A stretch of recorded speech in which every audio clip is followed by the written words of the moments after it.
It was one of those moments where all of a sudden you just saw life flash by and you realized something, that in order to go faster in your business, you needed to spend more time about getting really clear about what you do, when you do it, why it works, how it works, and actually getting much more strategic.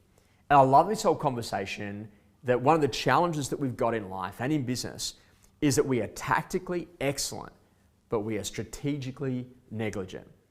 Tactically excellent, what do you mean? Well, this is that whole conversation. What do you say in the open for inspection callback, and how do you actually convert, and what do you say to that person, and how do you get those past clients, and how do you recruit that salesperson, and what do we do around the branding, and what happens on the website, and we get all of those things done about being tactically excellent in what we got to do to be great real estate agents and great business owners and great sales managers and great leaders. But yet we're strategically negligent because we're not really thinking about, is this the way that we're actually going to go and do it? And so this is the whole conversation. If you brought on one person into your team, you'd probably be pretty good at the onboarding. But if all of a sudden you had to bring 10 people on in your business in any given month, then the onboarding experience will probably be pretty average. And this is that whole conversation about learning how to get really strategic about what it is that you want. Now, getting strategic is about having simple things like business decision principles.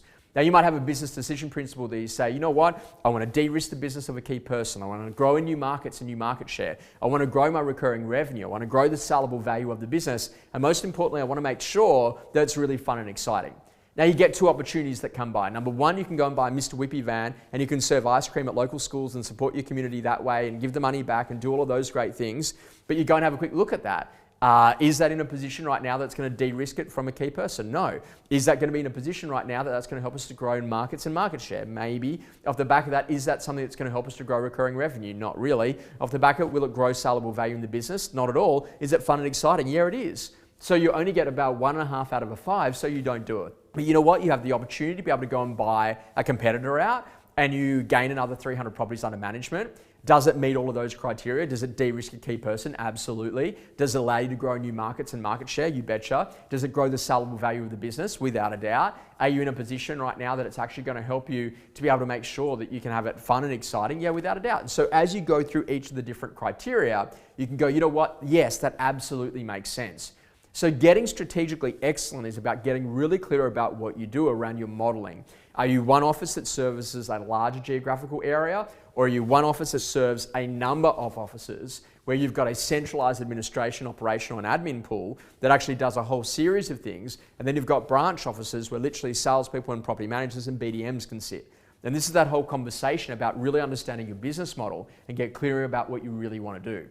Now, the interesting conversation, when you connect in on all the things that we've spoken about, through things like our thought provoker about purpose and mission and values, then all of a sudden you start making much better quality decisions. So this is the idea that you've actually got to get back to planning. So we made the decision to get seriously strategic about what we do, and we actually put in 13 days of planning a year. A 2-dayer that we do in January, a quarterly that happens every quarter, and then in the other months where there's nothing, then we go to do a monthly. Those 13 days allow us to regroup, to pull the business back up, to get that strategic overview about what's actually working, what's not working, how do we make those things change, what are the systems that are broken, what are the new systems that we need, and how do we actually take this new market by hold, how do we move into that different area, how do we make sure that we can support our customers in new and better ways. And so this is the whole conversation. It's time to get seriously strategic about the biggest issues and challenges that you're facing in your business. And sometimes you need someone literally to be there for you, just to identify the blind spots that you don't even see. Someone that can identify, hey, you know what, you're missing that. You know what, no, you need to go and do that. You need to talk to that person about that and make that thing happen and bring it all together.